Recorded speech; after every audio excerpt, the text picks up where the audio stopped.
Hey everyone, TESLATOM here. Thanks so much for joining us today. We're at the MG ZS EV Drive Day here in Sydney, Australia.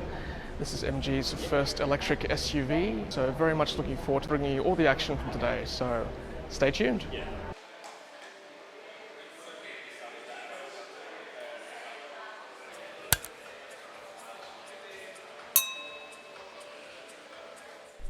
Okay, so let's have a look at the MG ZS EV inside and outside. So let's start with the bonnet now. So obviously no frunk like in other EVs. All the the coolants and the batteries inside the front. I believe it's a front wheel drive. And washer fluid is there. Hopefully that would be pretty much the only maintenance you would need in this MG. Let's have a look at the charge port now. So it's a front charger, and we should be able to just open it up like that. And that should just slide up rather. It's a little bit flimsy, I gotta say, so you gotta be careful with that. Just come up here, Andy. I'll just show you before I go through the charger. It's sort of on hinges right there, so that might be a potential source of damage if you're not careful. And then the actual charge port itself, as we zoom down,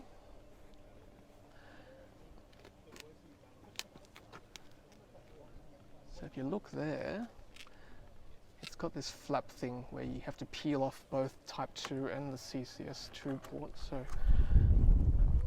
let's have a look. Oh, it's a bit of a fiddle. There's Type 2. And then you peel off again for the CCS part. And I think you have to actually stick it back on, otherwise it can't close this flap. So that was a quick shot. That's nice. Let's have a look at the side here. So they're the wheels. What have we got here? Michelin's 215, 17 inch. Ground clearance is pretty good. It's about 1, 2, 3 fists. So maybe 150, maybe higher, 160. Side mirrors there. Let's go around to the, let's have a look at how high it is. So I'm 175 centimeters. So I just clear it up to my nose probably, not my eyes. So yeah, it's a nice SUV height. Let's come around the back. Nice rims there, MG. On the back, nice badging, ZS EV. Pilot, a bit of badging there.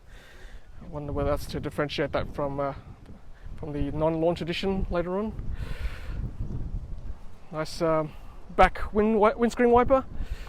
How do we open this? Pull the badge. Pull the badge. Thanks, Andy. There we go. I'm glad you're here. Okay, so space-wise, it's a small SUV. It's, I would say, comparable with the Kona that I've also had a look at. Hopefully there's enough light in here. If not, there's a couple of bins there with netting there to help secure it in place. Parcel shelf as well up here. It's hooked on with the strings there. That's good. Not auto close, so no latch to press it down. You just got to hold this, and then it's okay, relatively straightforward to shut. You can lift up the wiper if you want to clean the screen. Roof racks already on this car. Well, the rails are there, so I assume you can put a roof rack there. Okay, let's go inside the second row to start with. There's a second row. Should I turn the light on for you, Andy? Will that help? Yeah. All right, so I was sitting in this particular car. This is car number 9, so that's for my driving position. So I'm going to sit in this back seat. Again, I'm 175 centimeters, not the tallest guy. And I'm sitting there. I have got plenty of leg room for myself, so that's the fist length there. And if I wanted to lean back a little bit during a road trip, there's nice headrests there which are adjustable. That's good. And the middle row, you know, it's not too bad because there's no hump like you would with a traditional fossil car. A little bit of a hump, tiny bit, but barely imperceptible. And my knees just come up to the middle bit here, so okay, like if there were 3 of me, it might be a bit of a squash over a long trip, but for a short road trip, you're okay. Down here, there's a little cubby hole. Probably put a phone in there if you wanted. This could be a USB port. Yep, so there's one USB Type A there. Some baggage bins, magazine bins here. Just down here again, there's a cup holder. Oh no, there isn't a cup holder, but there is a bin there. So you could put a bottle of water there. Another bin there. That's an automatic mirror there. Let's do the door closing test. Is that okay? Sounds all right. Let's go back to the front passenger. Then we'll go back to the driver afterward.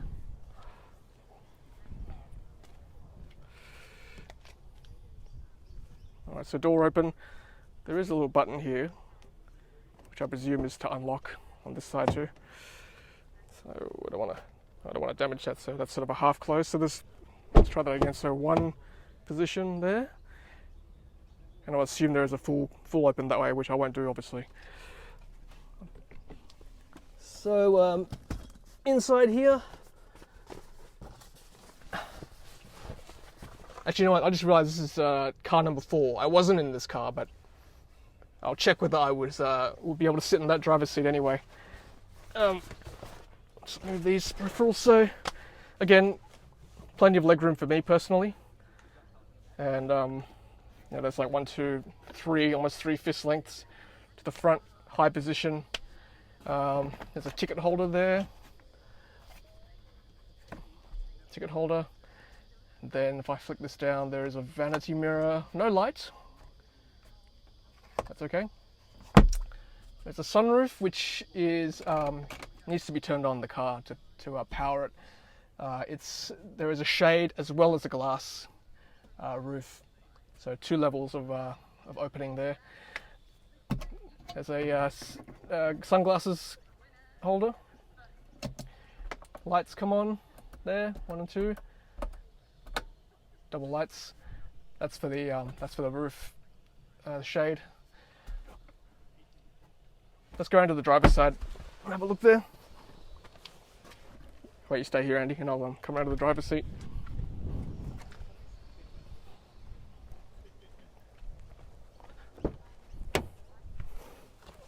Okay, I'll move this bag here. So let's see.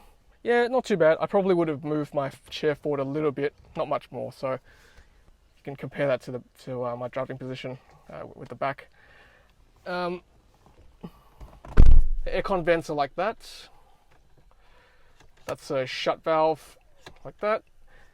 On this side, just quickly, Andy, that's a round vent like that, which you can close with a twist of the knob. I won't go through the screen because I did a fairly extensive review during my drive, which will be in a separate video. But a lot of buttons, as you can see. So that's for the radio. That's for the HVAC, or the aircon. No climate control as such. You've got to turn the dial for the fan speed and also how cold you want it. Different settings for, you know, feet, face, demisters, seat warmers, which worked quite well. This is a bit of plastic's interesting. It's fairly flimsy. Sort of wires that come out there, but I'm not a big fan of that one, I must say. These 3 buttons here for the driving mode, sport, comfort, or eco. KERS is their fancy word for regen braking. You know, different levels of regen. And battery, it's a quick flick, as you saw my driving video, or you'll see my driving video. You know, you can see the battery life. The actual gears itself, there's only 4. Well, 3 really, and then you push that to park the car. Reverse neutral drive, which is good. I like less gear thingies. That's the park brake. I'm not quite sure what that's for. And then the cubby itself here. There's a cubby hole down here. Hopefully you can see that, Andy. Yep. It's not the biggest cubby holes. You can fit something in there, I guess. A couple of devices maybe, some tissues, small tissues. And then here, I'll just take the hand standing out for a sec. It's a slidey, retracty cubby closer console. 2 drink holders. Lots of breath mints. Thank you very much, MG. I'll put the hand standing back. And Andy, do you want to come around to this side? Or to the driver's side?